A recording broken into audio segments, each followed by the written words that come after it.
Hello दोस्तों, मैं नीरज राय। अभी तक आप मेरी हिंदी की क्लास देखे हैं जिसमें मैंने आपको विशेष से और विशेषण पढ़ाया है। दोस्तों, शुरू से हमें हिंदी भी पढ़ाना है, शुरू से जीएस भी पढ़ाना है आपको, ठीक है। पहला क्लास जो सोमवार से जीएस का हमारा पहले चैप्टर से चलेगा वो पोल्टी का चलेगा। सबसे पहले मैं पोल्टी समाप्त करूंगा। सोमवार से संवैधानिक विकास से लेकर के और संविधान संशोधन तक अंत तक पोल्टी एक एक चैप्टर चलेगी, ठीक है दोस्तों। इससे पहले चूंकि मेरा एक सुपर टेट का क्लास बना हुआ है, उसमें जो लड़के हैं बीएड किए हुए, उनका एक पेपर है बीईओ का।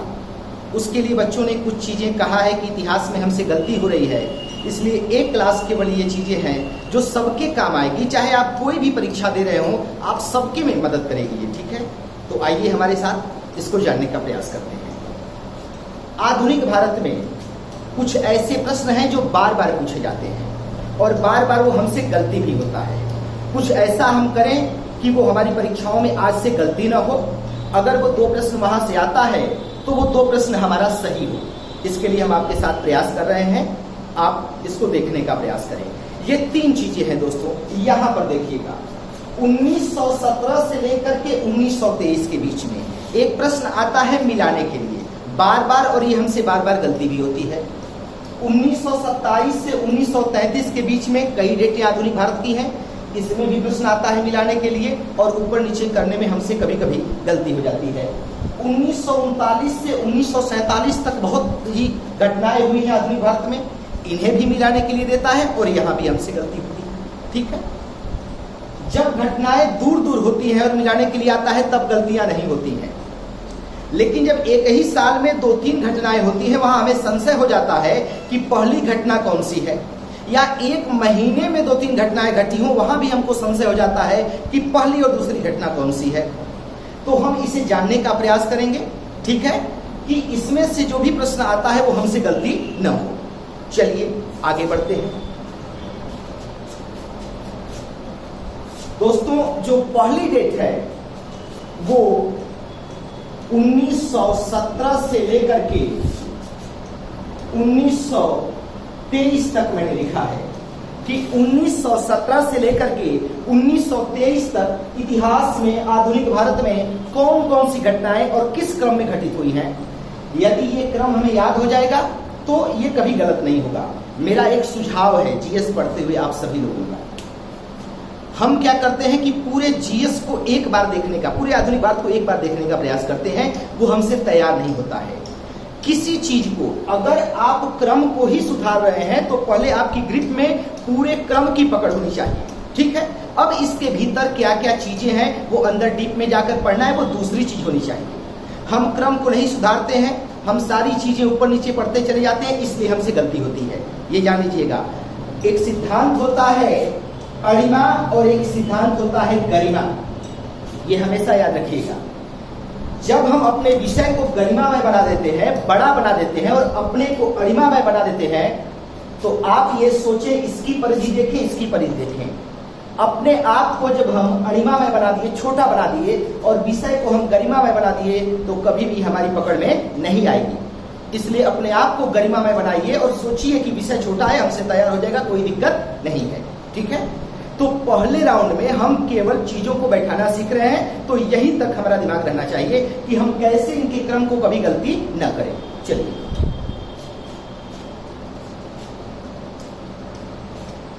दोस्तों, यहां से एक एक घटना देखेंगे हम। 1917 में जो पहली घटना घटती है वो चंपारण सत्याग्रह, चंपारण सत्याग्रह, चंपारण सत्याग्रह, ठीक है। ये पहली घटना घटती है 1917 में, चंपारण सत्याग्रह, ठीक है। दूसरी घटना 1917 में जो घटित होती है मॉन्टेग्यू घोषणा, मॉन्टेग्यू घोषणा, मॉन्टेग्यू घोषणा, ठीक है।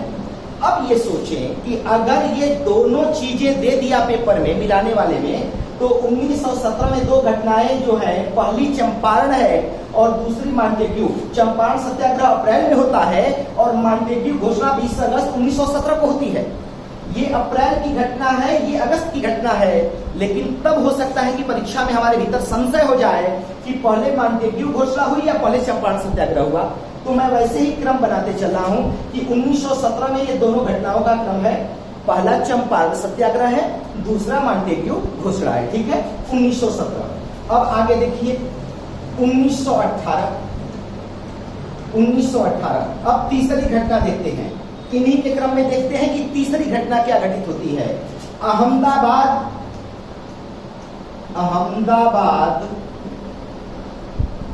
मिल मजदूरों का जो आंदोलन होता है बोनस को लेकर अहमदाबाद, और गांधी जी इसका नेतृत्व करते हैं। जो तीसरी घटना 1917 से 1923 के बीच की है वो है अहमदाबाद मिल मजदूरों के लिए गांधी जी का भूख सत्याग्रह जिन्होंने किया है, वो अहमदाबाद मिल मजदूरों का आंदोलन है।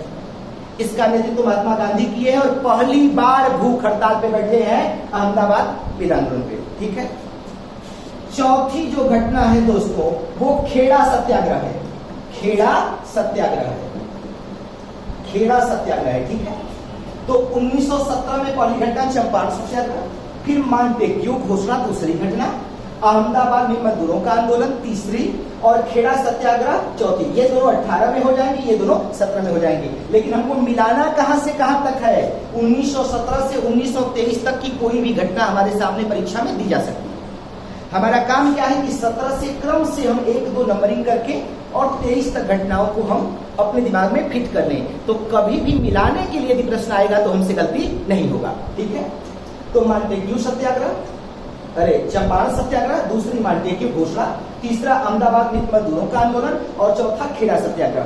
ये क्या हुआ, 17 और 18 की घटनाएं हुई, ठीक है। अब आते हैं 1919 में, ठीक है, कि 1919 में कितनी घटनाएं घटित होती हैं। 1919 में जो पहली घटना घटती है, अब हम 5वें नंबर पे लेंगे, क्रम से चल रहे हैं हम, 1 2 3 4 5वें नंबर पे लेंगे हम, ठीक है। 1919 में जो पहली घटना घटती है वो रॉलेट एक्ट होता है। क्या होता है, रॉलेट एक्ट। पहली घटना जो घटती है वो है रॉलेट एक्ट। 1919 की जो पहली घटना है दोस्तों वो है रॉलेट एक्ट, ठीक है। इसी के प्रतिक्रिया स्वरूप जो दूसरी घटना घटती है वो है जलियांवाला बाग कांड, ठीक है, जलियांवाला बाग कांड। ये 6वें नंबर पे आ गया। 1919 में जो पहली घटना घटती है वो है रॉलेट एक्ट, दूसरा जलियांवाला बाग हत्याकांड, ठीक है। अब ये देखिए कैसे क्रम से चल रहा है घटना, यहां से और यहां तक, ठीक। आगे आइए, 1919 में ही खिलाफत आंदोलन, और 1919 में ही दूसरी एक घटना होती है मॉन्टेग्यू घोषणा पत्र, ठीक है। वो मॉन्टेग्यू चेम्सफोर्ड सुधार। 7वां मॉन्टेग्यू चेम्सफोर्ड सुधार। 8वां खिलाफत आंदोलन,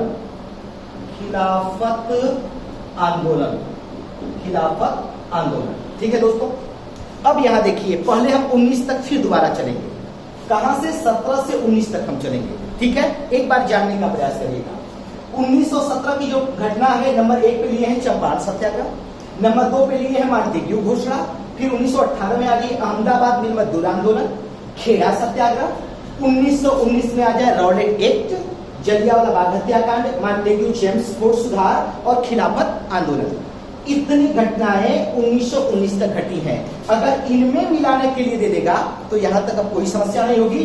पहले नंबर पे क्या रहेगा, चंपारण, दूसरे पे मॉन्टेग्यू घोषणा, तीसरे पे अहमदाबाद मिल, चौथे पे खेड़ा, फिर रॉलेट एक्ट, जलियांवाला बाग हत्याकांड, मॉन्टेग्यू चेम्सफोर्ड सुधार, और इसके बाद खिलाफत आंदोलन। ये बात समझ में आ रही है, ठीक है। चलिए आगे बढ़ते हैं, एक बार फिर यहां तक जान लें, क्योंकि हमको 23 तक चलना है दोस्तों। तो 18 जगह थोड़ा सा कम है यहाँ पे लिखने के लिए, चलिए आगे यहीं से बढ़ाने का प्रयास करते हैं, ठीक है। 1919 के बाद 1920 को लेते हैं। 1920 में जो घटनाएं घटित होती हैं, ठीक है। 1920 में जो घटना घटती है बाबू, वो जो घटना है असहयोग आंदोलन। सबसे प्रमुख घटना जो है असहयोग आंदोलन। चूंकि बड़ी बड़ी घटनाओं को ही मिलाने के लिए देता है, इसलिए ये घटनाएं हमारे दिमाग में फिट होनी चाहिए। असहयोग आंदोलन 1 अगस्त 1920 को आपको पता होगा असहयोग आंदोलन प्रारंभ होता है। तो असहयोग आंदोलन 1920 की घटना कौन सी है? असहयोग आंदोलन। ठीक है, आते हैं 1920 में असहयोग आंदोलन। 1921 में दो घटनाएं। ठीक है, ताशकंद में M.N. राय द्वारा भारतीय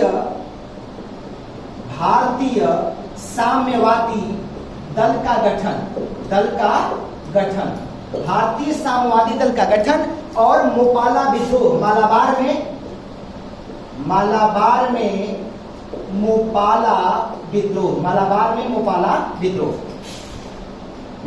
में मोपाला विद्रोह। ठीक है, पूरी एक बार घटना लिख लेते हैं, इसके बाद हम आपको बताने का प्रयास करते हैं। इधर से आइए, थोड़ा सा यहां से देखने का प्रयास करिएगा। ठीक है, 1922 ठीक है, 5 फरवरी 1922 को चौरी चौरा कांड होता है। ठीक है, 12 फरवरी 1922 को असहयोग आंदोलन वापस लिया जाता है। ये आपका 1922 की घटना है। ठीक है, 1923 स्वराज पार्टी की स्थापना, स्वराज पार्टी की स्थापना।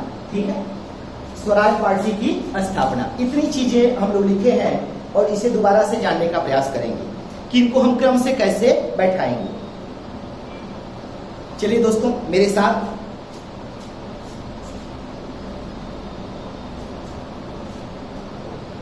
आठ के बाद इसको असहयोग आंदोलन को 9 कर दीजिए। ताशकंद में भारतीय साम्यवादी इसे 10 कर दीजिए। मालाबार में मोपाला विद्रोह इसको 11 कर दीजिए। चौरी चौरा कांड 12 कर दीजिए। असहयोग आंदोलन का वापस लेना 13 कर दीजिए और स्वराज पार्टी का गठन 14 कर दीजिए। ठीक है, 1917 से लेकर के 1923 तक महत्वपूर्ण 14 घटनाएं आप लिखे हैं और इनके क्रम को आपको बिल्कुल सटीक याद रखना है परीक्षा के लिए। 1917 से लेकर 1923 तक कितनी घटनाएं लिखे हैं? 14। अब इनका पहले बिना साल के क्रम देख लेते हैं। पहले नंबर पे चंपारण आएगा मिलाने के लिए हो तो, दूसरे पे मांटेग्यू घोषणा रहेगा, तीसरे पे अहमदाबाद मिल मजदूर आंदोलन रहेगा, चौथे पे खेड़ा सत्याग्रह रहेगा, पांचवें पे आपका रॉलेट एक्ट रहेगा, छठवें पे जलियांवाला बाग कांड रहेगा, सातवें पे मांटेग्यू चेम्सफोर्ड सुधार रहेगा, आठवें पे खिलाफत आंदोलन रहेगा। ठीक है, 9वें पे असहयोग आंदोलन रहेगा, 10वें पे ताशकंद में M.N. राय द्वारा भारतीय साम्यवादी दल का गठन रहेगा, 11वें पे मालाबार में मोपाला विद्रोह रहेगा। ठीक है, 12वें में आपका चौरी चौरा कांड गोरखपुर में, 13वें में आपका असहयोग आंदोलन का वापस लेना और 14वें में 1923 में स्वराज पार्टी का गठन। ये चीजें मिला सकते हैं आप। ठीक है, और 14 महत्वपूर्ण बातें हैं। क्या कठिन है, इनको अगर हम क्रम से बैठा लें तो पहले हम 1 से 14 तक क्रम को जान लेंगे। 1 से 14 तक हम गिनती लिख लें कि पहले से 14 नंबर तक क्रम क्या है, इसके बाद उसमें हम साल बैठा दें। तो पहले अगर हम पहले 1 से 14 तक हमको क्रम याद है तो कभी भी मिलाने के लिए आएगा तो हमसे गलती नहीं होगा। एक बार फिर हमारे साथ आप चलिएगा। 1917 में 2 महत्वपूर्ण घटनाएं, चंपारण सत्याग्रह और मांटेग्यू घोषणा। 1918 में 2 महत्वपूर्ण घटनाएं, अहमदाबाद मिल मजदूर आंदोलन और खेड़ा सत्याग्रह। 1920 की सबसे महत्वपूर्ण घटना है असहयोग आंदोलन। ठीक है, 1920 की 1919 में रॉलेट एक्ट, जलियांवाला बाग हत्याकांड, मांटेग्यू चेम्सफोर्ड सुधार और खिलाफत आंदोलन। ये सारी घटनाएं किसमें घटित होती है? 1919 में। 1921 में ताशकंद में M.N. राय द्वारा भारतीय साम्यवादी दल का गठन और मालाबार में मोपालाओं का विद्रोह। 1922 में 5 फरवरी 1922 को गोरखपुर के चौरी चौरा कांड होता है और 12 फरवरी 1922 को असहयोग आंदोलन वापस लिया जाता है।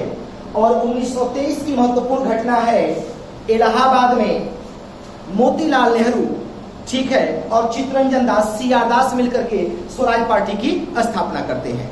तो ये घटनाएं हो गई 1917 से लेकर के 1923 के बीच की। ठीक है दोस्तों, अब हम दूसरा लेकर चलते हैं। चलिए,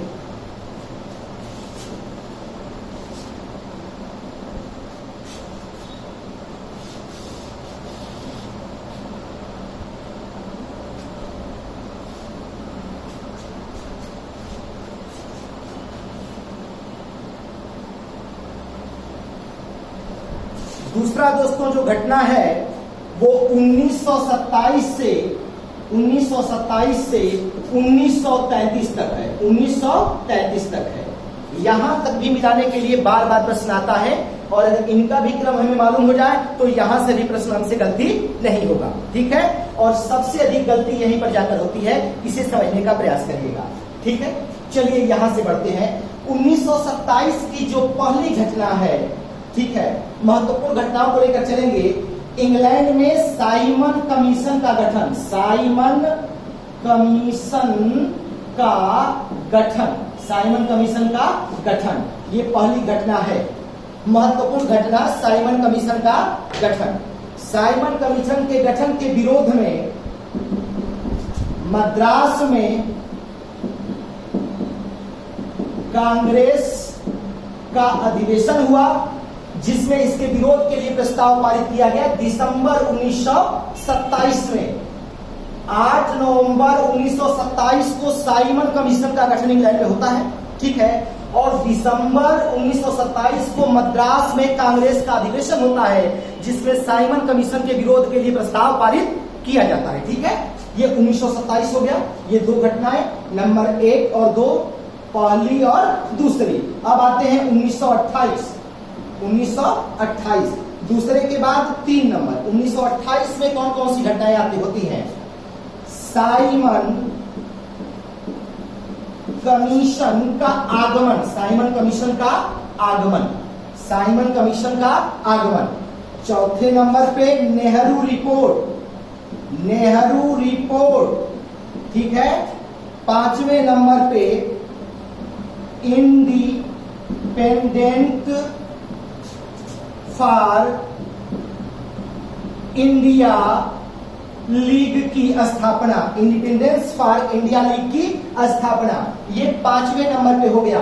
ठीक है, 6ठे नंबर पर फिरोज शाह कोटला, दिल्ली के फिरोज शाह कोटला मैदान में चंद्रशेखर आजाद ने हिंदुस्तान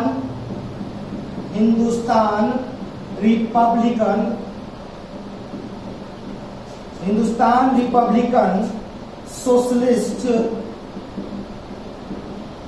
एसोसिएशन,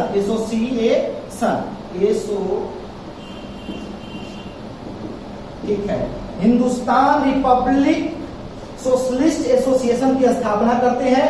ये 28 में घटित हो रही है घटना।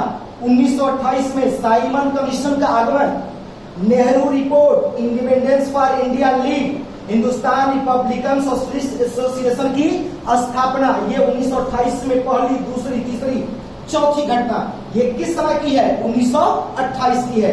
चलिए, 7वीं घटना, लाहौर में लाला लाजपत राय की मृत्यु, लाहौर में लाला लाजपत राय की मृत्यु। 8वीं घटना, सैंडर्स की हत्या, सैंडर्स की हत्या। ठीक है, सैंडर्स की हत्या। देखिए कितनी घटनाएं 28 में घटित हो जाती हैं, तो जब मिलाने के लिए देगा तो हमारे पास समस्या होगी कि नहीं होगी। 1927 में साइमन कमीशन का गठन किया जाता है, मद्रास में कांग्रेस का अधिवेशन होता है, जिसमें इसके विरोध करने का फैसला किया जाता है। ठीक है, फरवरी 1928 को साइमन कमीशन मुंबई पहुंचता है। ठीक है, फिर इसके बाद नेहरू रिपोर्ट, नेहरू रिपोर्ट से नाराज होकर के जवाहरलाल नेहरू और सुभाष चंद्र बोस ने इंडिपेंडेंस फॉर इंडिया लीग की स्थापना की। इसी दौरान सितंबर में आगे बढ़कर हिंदुस्तान रिपब्लिक सोशलिस्ट एसोसिएशन की स्थापना जो है दिल्ली के फिरोज शाह कोटला मैदान में इन्होंने किया, चंद्रशेखर आजाद ने इसकी स्थापना की। इसके बाद लाहौर में लाला लाजपत राय की मृत्यु और सैंडर्स की हत्या। ये सारी घटनाएं किसमें होती हैं? 1928 में होती हैं। 27, 28। अब आते हैं 29 पे। 1929 ठीक है, 8 तक हुआ घटना। अब हम 9वीं घटना को लेंगे। 9वीं घटना कौन सी घटित होती है? अप्रैल में केंद्रीय विधान मंडल बम कांड, केंद्रीय विधानमंडल बम कांड, ठीक है। 1929 में केंद्रीय विधानमंडल पर भगत सिंह और बटुकेश्वर दत्त ने बम फेंका था। ये घटना बहुत चर्चित है। तो 1929 की एक घटना होती है केंद्रीय विधानमंडल पर बम कांड, ये पहली घटना होती है, ठीक है, 1929 में। आगे बढ़ते हैं। आप जानते हैं कि 1929 में ही कांग्रेस का लाहौर में अधिवेशन होता है। कांग्रेस का लाहौर अधिवेशन, लाहौर अधिवेशन, कांग्रेस का लाहौर अधिवेशन, केंद्रीय विधानमंडल पर बमकांड और कांग्रेस का लाहौर अधिवेशन। मतलब 1929 में पहली घटना ये होगी, दूसरी कांग्रेस का लाहौर अधिवेशन होगा, ये 1929 में। तो 9 1 10 हुआ, ठीक है। आते हैं 1930, 1930 की घटनाओं पे आते हैं, ठीक है। आप 1930 की घटनाओं को देखेंगे तो जो पहली घटना चालू होती है 12 मार्च को दांडी मार्च, दांडी मार्च, महात्मा गांधी द्वारा नमक कानून को तोड़ने के लिए, ये 11वीं नंबर घटना हो गई, दांडी मार्च, ठीक है। 5 अप्रैल को सविनय अवज्ञा आंदोलन, सविनय अवज्ञा आंदोलन, सविनय अवज्ञा आंदोलन, ठीक है। तुरंत ये 12वां। 13वें नंबर पे बंगाल में एक घटना घटती है, ठीक है। चटगांव शस्त्रागार पर सूर्यसेन द्वारा हमला, ये 18 अप्रैल को होती है। यहां देखिए 1930 की घटना है। 12 मार्च को दांडी मार्च और 5 अप्रैल को दांडी पहुंचकर महात्मा गांधी नमक कानून को तोड़ते हैं और यहीं से सविनय अवज्ञा आंदोलन प्रारंभ करते हैं, ठीक है। तो ये दूसरे नंबर पे हो जाएगा। और 18 अप्रैल को चटगांव के शस्त्रागार पर सूर्यसेन द्वारा हमला बोल दिया जाता है, तो ये तीसरी घटना हो जाएगी। किसमें? 1930 में। 12 मार्च दांडी मार्च, 5 अप्रैल सविनय अवज्ञा आंदोलन और 18 अप्रैल को चटगांव शस्त्रागार पर सूर्यसेन का हमला। और 14वीं घटना नवंबर 1930 को प्रथम गोलमेज सम्मेलन, ठीक है, प्रथम गोलमेज सम्मेलन। अब यहां तक पहले हम 30 तक चलते हैं, इसके बाद हम 31 तक चलते हैं, ठीक है दोस्तों। देखिए 14 घटनाएं हमने 30 तक लिखा है, इसे क्रम से एक बार देख लेते हैं। 1927 में साइमन कमीशन का पहले इंग्लैंड में गठन किया गया। 1927 में मद्रास में कांग्रेस का अधिवेशन हुआ जिसमें निर्णय किया गया कि साइमन कमीशन का विरोध किया जाएगा। फरवरी 1928 को साइमन कमीशन भारत आया, ठीक है। फिर नेहरू रिपोर्ट, मोतीलाल नेहरू की अध्यक्षता में एक समिति बनी थी संविधान को बनाने के लिए। थोड़ा सा ये पढ़ाने से बचना चाह रहे हैं क्योंकि ये पूरा नहीं हो पाएगा यदि पढ़ाने में घुसे, लेकिन आगे थोड़ा सा चाहेंगे कि आपको बता सके हम। पहले इनका क्रम सही करा लें कि आपका 1-2 प्रश्न सही हो सके, ठीक है। नेहरू रिपोर्ट, इसके बाद इंडिपेंडेंस फॉर इंडिया लीग की स्थापना, इसके बाद हिंदुस्तान रिपब्लिक सोशलिस्ट एसोसिएशन का गठन, फिर लाहौर में लाला लाजपत राय की मृत्यु, फिर सैंडर्स की हत्या, ठीक है। ये 1928 में घटनाएं होती हैं क्रम से। 1929 में आई है केंद्रीय विधानमंडल पर भगत सिंह बटुकेश्वर द्वारा बम फेंका गया, कांग्रेस का लाहौर अधिवेशन इसके बाद की घटना है, ठीक है। 1930 में आ जाते हैं 12 मार्च को दांडी मार्च, 5 अप्रैल को दांडी पहुंच करके महात्मा गांधी नमक कानून तोड़ते हैं और सविनय अवज्ञा आंदोलन को प्रारंभ करते हैं, ठीक है। 18 अप्रैल को चटगांव शस्त्रागार पर सूर्यसेन द्वारा हमला। और अगली घटना नवंबर 1930 में प्रथम गोलमेज सम्मेलन। ये जब मिलाने के लिए देता है दोस्तों तो हमसे बहुत बड़ी समस्या होती है। अब हम क्रम से अगर ये घटनाएं लिख लेंगे कि 1927 से 1933 तक ये 16-17 घटनाएं घटी हैं, 1 2 3 4 इनका क्रम है। हम डेट बीच में भूल भी जाएं, अगर हमको क्रम याद रहेगा तो हम क्रम वहां पे बैठा लेंगे। ये प्रश्न हमारा गलत नहीं होगा, ठीक है। हमारा प्रश्न कैसे सही हो, कहां से किस प्रकार के प्रश्न पूछे जाते हैं, अगर ये ख्याल करके नहीं पढ़ेंगे तो फिर प्रश्न हमसे चूक जाएंगे। यही तो वैज्ञानिक विधि होती है पढ़ने की।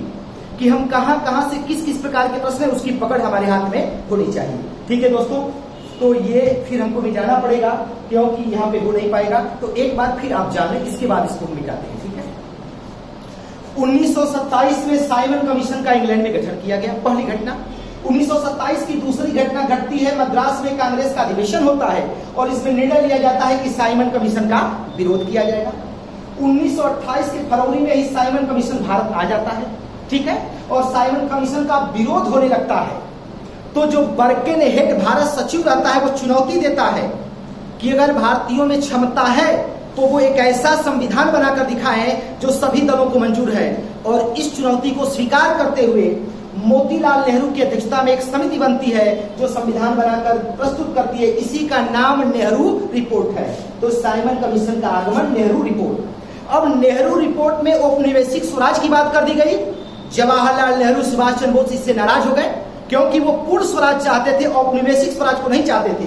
इसलिए उन्होंने तुरंत क्या कर दिया, इंडिपेंडेंस फॉर इंडिया लीग, ठीक है, उसकी स्थापना कर दी। यहां पर चंद्रशेखर आजाद ने, चूंकि आपको एक घटना पता होगी कि 1934 में HR 1924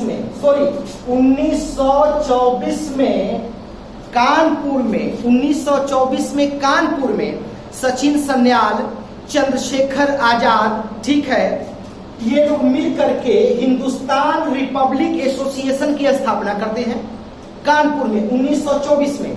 और 1925 में इसकी पहली घटना रहती है काकोरी कांड, जो ट्रेन की डकैती रहती है।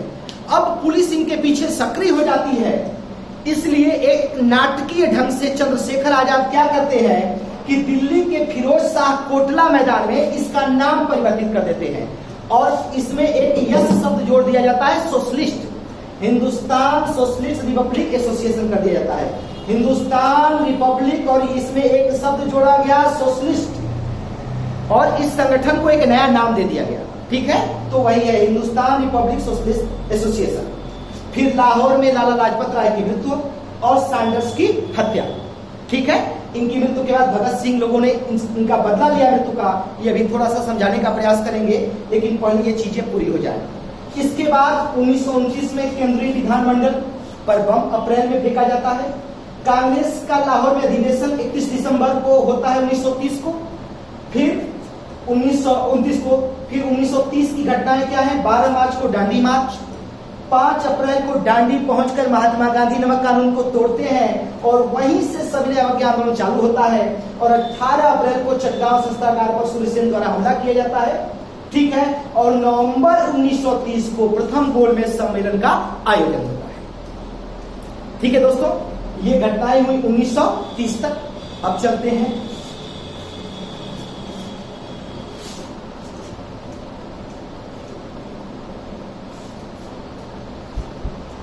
1931 की घटनाओं पे चलते हैं क्रम से कि 1931 में कौन कौन सी घटनाएं घटती है। ठीक है, 1931 की महत्वपूर्ण घटनाओं में सबसे महत्वपूर्ण जहां से घटनाएं चालू होती हैं वो यहां से 5 मार्च 1931 को गांधी इरविन समझौता, गांधी इरविन समझौता 5 मार्च 1931 को गांधी इरविन समझौता होता है। 23 मार्च 1931 को भगत सिंह राजगुरु सुखदेव को फांसी होती है। ठीक है, 23 मार्च 1931 को भगत सिंह, राजगुरु, सुखदेव को फांसी होती है। ठीक है, आगे 29 मार्च को कराची में कांग्रेस का अधिवेशन होता है। ठीक है, कराची में कांग्रेस का अधिवेशन होता है। देखिए 31 के एक ही महीने में 3 घटनाएं घटी हैं, तो ये मिलाने में हमको समस्या होगा कि नहीं होगा। 5 मार्च 1931 को गांधी इरविन समझौता होता है। 23 मार्च 1931 को भगत सिंह, राजगुरु, सुखदेव को फांसी होती है और 29 मार्च को कराची में कांग्रेस का अधिवेशन। 1931 की ये तीनों घटनाएं हैं। और सितंबर 1931 में द्वितीय गोलमेज सम्मेलन होता है। द्वितीय गोलमेज सम्मेलन होता है। अब ये याद रखिएगा कि 31 की घटना में इतना क्रम है। ठीक है दोस्तों, 31 में महत्वपूर्ण कौन कौन सी घटनाएं हैं ये हमें याद रहना चाहिए, तब हमें मिलाने वाले प्रश्न कभी गलती नहीं होगी। 5 मार्च 1931 को गांधी इरविन समझौता होता है दोस्तों। 23 मार्च 1931 को भगत सिंह राजगुरु सुखदेव जी को फांसी होती है। ये हमारे क्रांतिकारी हैं, राष्ट्र के सपूत हैं। ठीक है, 29 मार्च को कराची में कांग्रेस का अधिवेशन होता है और सितंबर 1931 को द्वितीय गोलमेज सम्मेलन होता है। ठीक है दोस्तों, ये 1931 की घटनाएं मैंने लिखा है। 30 तक मैंने बताया, अब 31 की घटनाएं आप क्रम से बैठा लें। 31 में पहली घटना गांधी इरविन समझौता, दूसरी घटना ये जो हमारे क्रांतिकारी वीर हैं इनको फांसी दी गई, तीसरी घटना कराची में कांग्रेस का अधिवेशन और चौथी घटना 1931 को है द्वितीय गोलमेज सम्मेलन। ठीक है, चलिए आगे बढ़ते हैं।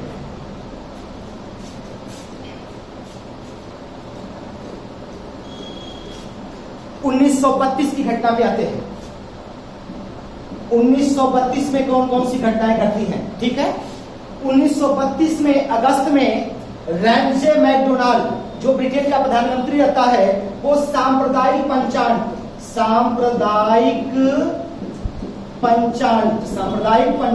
जिसे कम्युनल अवार्ड कहा गया है। ठीक है, 1932 के अगस्त में ब्रिटेन के प्रधानमंत्री रैमजे मैकडोनाल्ड ने सांप्रदायिक पंचांग की घोषणा कर दी। ठीक है, इसके बाद सितंबर में गांधी अंबेडकर के बीच पूना पैक्ट होता है, पूना पैक्ट। इसके बाद अगली घटना जो क्या है, सांप्रदायिक पंचांग के बाद पूना पैक्ट। पूना पैक्ट इसी की प्रक्रिया में होता है, गांधी और अंबेडकर जी के बीच में पूना पैक्ट होता है। ठीक है, तो पहला सांप्रदायिक पंचांग, दूसरा पूना पैक्ट।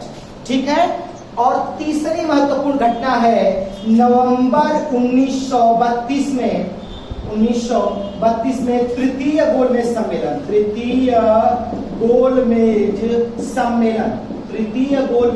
सम्मेलन। ठीक है, चलिए फिर आपके साथ हम चलते हैं। 1932 में महत्वपूर्ण पहली घटना लेंगे सांप्रदायिक पंचांग की, जो हाईलाइटेड है उन्हीं को हम लेते हैं पहले, क्योंकि मिलाने के लिए आपसे परीक्षा में आता है। तो सांप्रदायिक पंचांग और इसी की प्रक्रिया स्वरूप अंबेडकर और गांधी जी के बीच में पूना पैक्ट होता है सितंबर में। ठीक है, और नवंबर 1932 को तृतीय गोलमेज सम्मेलन। तो 32 की तीनों घटनाओं का क्रम क्या है?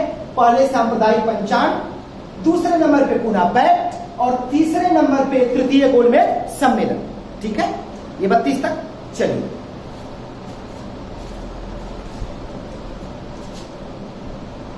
आगे, तो ऐसे 1933 में गांधी हरिजन सेवक संघ की स्थापना करते हैं।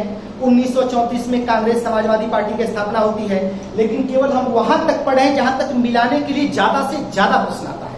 ठीक है, अब आते हैं अगले घटना।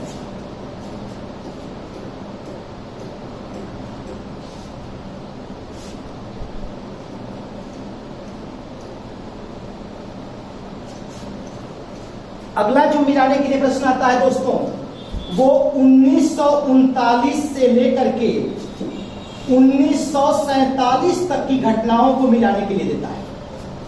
अगला जो मिलाने के लिए देता है वो 1939 से लेकर के 1947 तक की घटनाओं को देता है। अगर ये तीनों 1917 से 1923, 1927 से 1933 और 1939 से 1947 तक हम मिलाना सीख लेते हैं, तो ये दो प्रश्न हमारी मदद करता है परीक्षा में, और ये हमारे लिए बहुत बड़ी। एक प्रश्न कितना महत्वपूर्ण होता है दोस्तों। ठीक है, चलिए अगला इसको मिलाने के लिए देखते हैं कि कैसे हम इसको कर सकते हैं। पहले हम लेते हैं 1939 की घटना। सबसे पहले लेते हैं 1939 की घटना। ठीक है, कि 1939 में घटनाएं कैसे क्रमिक रूप से चलती हैं। 1939। ठीक है, अब 1939 में बहुत सी घटनाएं होती हैं दोस्तों, जैसे द्वितीय विश्व युद्ध की घोषणा भी 1939 की घटना है। ठीक है, कांग्रेस का मंत्रिमंडलों से त्याग पत्र भी 1939 की घटना है, त्रिपुरी संकट भी 1939 की घटना है, फॉरवर्ड ब्लॉक भी। इनको हम क्रम से बैठाते हुए चलेंगे। ठीक है, सबसे पहली घटना 1939 की है त्रिपुरी संकट। त्रिपुरी में कांग्रेस की अध्यक्षता के लिए चुनाव होता है और महात्मा गांधी पट्टाभी सीतारमैया को अपनी तरफ से खड़ा कराते हैं, मतलब अपना सहयोग उनको देते हैं। दूसरी तरफ सुभाष चंद्र बोस होते हैं। सुभाष चंद्र बोस पट्टाभी सीतारमैया को पराजित कर कांग्रेस के त्रिपुरी में अध्यक्ष बन जाते हैं 1939 में। लेकिन चूंकि कांग्रेस कार्यकारिणी आगे विरोध करती है, कार्य करने में समस्या होती है, तो सुभाष चंद्र बोस इस त्रिपुरी अध्यक्षता से क्या करते हैं, त्याग पत्र दे देते हैं। ठीक है दोस्तों, और त्याग पत्र दे करके वो फॉरवर्ड ब्लॉक की स्थापना करते हैं। फॉरवर्ड ब्लॉक की स्थापना करते हैं मई 1939 में। ठीक है, तो 1939 की पहली घटना क्या है, त्रिपुरी संकट। सुभाष चंद्र बोस इसके अध्यक्ष होते हैं, फिर त्याग पत्र देते हैं, और त्याग पत्र देने के बाद राजेंद्र प्रसाद, डॉक्टर राजेंद्र प्रसाद त्रिपुरी के अध्यक्ष चुने जाते हैं त्याग पत्र देने के बाद। ठीक है, तो यहां से पहली घटना क्या है, त्रिपुरी संकट। दूसरी घटना फॉरवर्ड ब्लॉक की स्थापना। तीसरी घटना क्या होती है, द्वितीय विश्व युद्ध। द्वितीय विश्व युद्ध। ठीक है, चौथी घटना जो इसमें घटित होती है, कांग्रेस मंत्रिमंडल पदों से त्याग पत्र। त्याग पत्र, ठीक है, त्याग पत्र। अगला 22 दिसंबर 1939 को मुस्लिम लीग मुक्ति दिवस मनाती है, मुक्ति दिवस मनाती है। ठीक है, अब 1939 में ही इतनी घटनाएं हैं, तो मिलाने में क्यों न समस्या होगी, इसलिए हमें वो क्रम स्पष्टता से मालूम होना चाहिए। ठीक है, 1939 की पहली महत्वपूर्ण घटना त्रिपुरी संकट। सुभाष चंद्र बोस यहाँ पर त्याग पत्र देते हैं, और त्याग पत्र देने के बाद मई में फॉरवर्ड ब्लॉक की स्थापना करते हैं। इसके बाद द्वितीय विश्व युद्ध की घोषणा होती है। कांग्रेस मंत्रिमंडलों से त्याग पत्र दे देती है, क्योंकि तत्कालीन गवर्नर जनरल लॉर्ड लिलिथ को घोषणा करता है कि कांग्रेस भी द्वितीय विश्व युद्ध में हमारे साथ, ब्रिटेन के साथ है, और ये कांग्रेस को गवारा नहीं होता है, और ये मंत्रिमंडलों से त्याग पत्र देती है। जब त्याग पत्र देती है तो मुस्लिम लीग इसको मुक्ति दिवस के रूप में मनाती है 22 दिसंबर 1939 को। तो ये घटनाएं आप क्रम से फिर से हमसे सुने। त्रिपुरी संकट 1939 की घटना है दोस्तों। त्रिपुरी संकट, फॉरवर्ड ब्लॉक की स्थापना, द्वितीय विश्व युद्ध, कांग्रेस मंत्रिमंडल से त्याग पत्र और मुक्ति दिवस, ये 1939 की घटना है। अब आते हैं 1940 पे। 1940 की महत्वपूर्ण घटना है, सबसे महत्वपूर्ण घटना 1940 में पाकिस्तान प्रस्ताव पारित।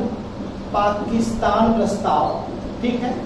1940 में लाहौर में मुस्लिम लीग का अधिवेशन होता है, और इसमें पाकिस्तान के प्रस्ताव को पारित किया जाता है। 1940 की पहली घटना है, ठीक है। 1940 की दूसरी घटना अगस्त प्रस्ताव, अगस्त प्रस्ताव, ठीक है। और 1940 की तीसरी घटना है कांग्रेस का व्यक्तिगत सविनय अवज्ञा आंदोलन। सविनय अवज्ञा आंदोलन, व्यक्तिगत सविनय अवज्ञा आंदोलन, जो अक्टूबर से लेकर दिसंबर तक चला है, जो अक्टूबर से लेकर दिसंबर तक चला है, ठीक है। तो पाकिस्तान प्रस्ताव 1940 की पहली घटना है।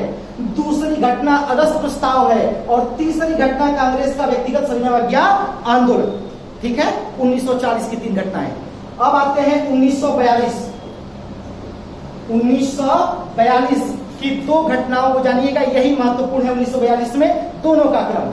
पहला क्रिप्स मिशन, क्रिप्स मिशन जो मार्च में आता है भारत, और दूसरा भारत छोड़ो आंदोलन, भारत छोड़ो आंदोलन, भारत छोड़ो आंदोलन, ठीक है। फिर से एक बार चलते हैं आपके साथ हम। 1939 की पहली घटना त्रिपुरी संकट, दूसरी घटना फॉरवर्ड ब्लॉक की स्थापना, तीसरी घटना द्वितीय विश्व युद्ध, चौथी घटना कांग्रेस का मंत्रिमंडलों से त्याग पत्र, पांचवी घटना मुस्लिम लीग द्वारा मुक्ति दिवस मनाया जाना 1939। 1940 की पहली घटना पाकिस्तान प्रस्ताव का लाहौर में पारित होना, ठीक है। अगली घटना अगस्त प्रस्ताव, अगली घटना कांग्रेस का व्यक्तिगत सविनय अवज्ञा आंदोलन। ये 1940 की तीन घटनाएं हैं, पाकिस्तान प्रस्ताव, अगस्त प्रस्ताव, और इसके बाद कांग्रेस सविनय अवज्ञा आंदोलन। 1942 की पहली घटना क्रिप्स मिशन है, जो मार्च 1942 में आता है, और फिर अगस्त में भारत छोड़ो आंदोलन। तो ये 42 का क्रम हो गया, ठीक है। तो 1939 से 1942 तक। अब हम आगे बढ़ेंगे, बस थोड़ा सा रह गया है, और आप इसको मिला सकते हैं।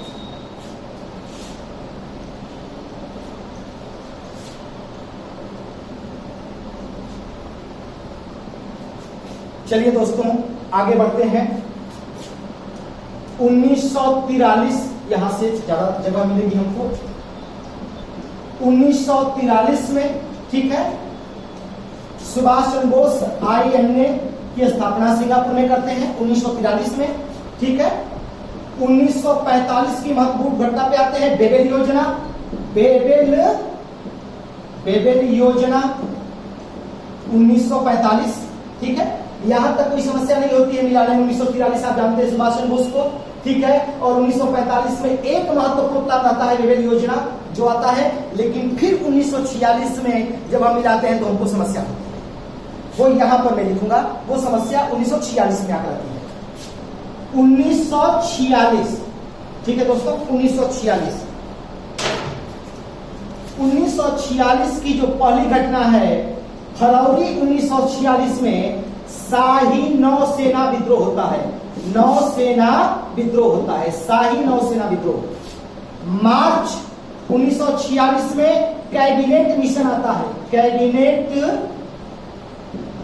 कैबिनेट मिशन भारत आता है। कैबिनेट मिशन भारत आता है मार्च 1946 में कैबिनेट मिशन भारत आता है। और 2 सितंबर 1946 को जवाहरलाल नेहरू के नेतृत्व में अंतरिम मंत्रिमंडल का गठन। अंतरिम मंत्रिमंडल का गठन। अंतरिम मंत्रिमंडल का गठन। दोस्तों एक बात जो सवाल आया, लड़कों की यही गलती हुई कि ये जो शाही नौसेना विद्रोह है और जो कैबिनेट मिशन है, पहले शाही नौसेना विद्रोह होता है फरवरी 1946 में, इसके बाद मार्च 1946 को कैबिनेट मिशन आता है। तो 1946 में पहले शाही नौसेना विद्रोह रहेगा और इसके बाद कैबिनेट मिशन रहेगा, ठीक है। इसके बाद सितंबर 1946 को अंतरिम मंत्रिमंडल का गठन होता है जवाहरलाल नेहरू के नेतृत्व में। अब आते हैं 1947 की घटनाओं पे। 1946 की घटना फिर से आप देख लें। पहली घटना शाही नौसेना विद्रोह, दूसरा कैबिनेट मिशन और तीसरा 1946 में अंतरिम मंत्रिमंडल का गठन, ठीक है। चलिए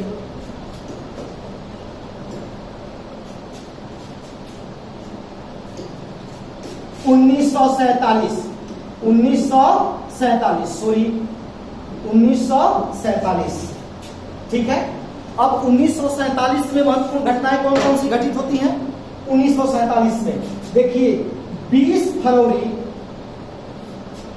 फरवरी 1947 को जो ब्रिटेन के प्रधानमंत्री रहते हैं क्लीमेंट एटली, वो घोषणा करते हैं कि जून 1948 से पहले भारत को स्वतंत्र कर दिया जाएगा। जून 1948 से पहले भारत को स्वतंत्र कर दिया जाएगा। तो 1947 की पहली घटना क्या हुई दोस्तों?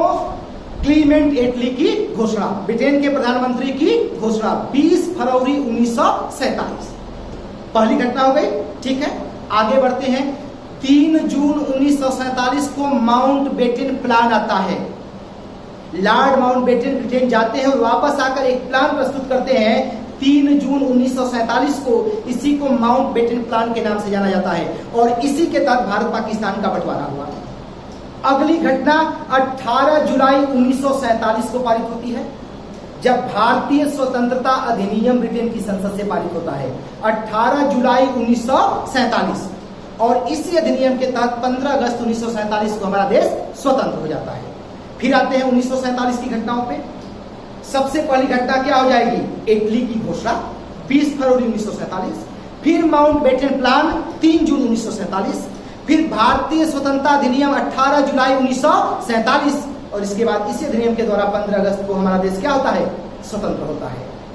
दोस्तों ये कुछ बच्चों की मांग पे मैंने ऐसा करने का प्रयास किया है। मुझे समझाना अच्छा लगता है, पढ़ाना अच्छा लगता है। इसमें मुझे समझाने के लिए जगह नहीं मिली क्योंकि सूचनाएं ज़्यादा थी, इसलिए हमको देना पड़ा। लेकिन अगला क्लास पॉलिटी का संवैधानिक विकास से चलेगा।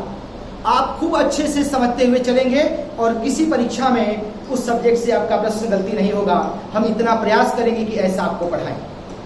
यदि आपको ये अच्छा लगता है तो मेरे चैनल को अधिक से अधिक शेयर करें कि ज़्यादा लोगों तक पहुंच सके। इसे लाइक करें, सब्सक्राइब करें और बेल आइकन दबा दें कि जिससे मेरी अगली वीडियो आपके पास आसानी से पहुंच सके। धन्यवाद।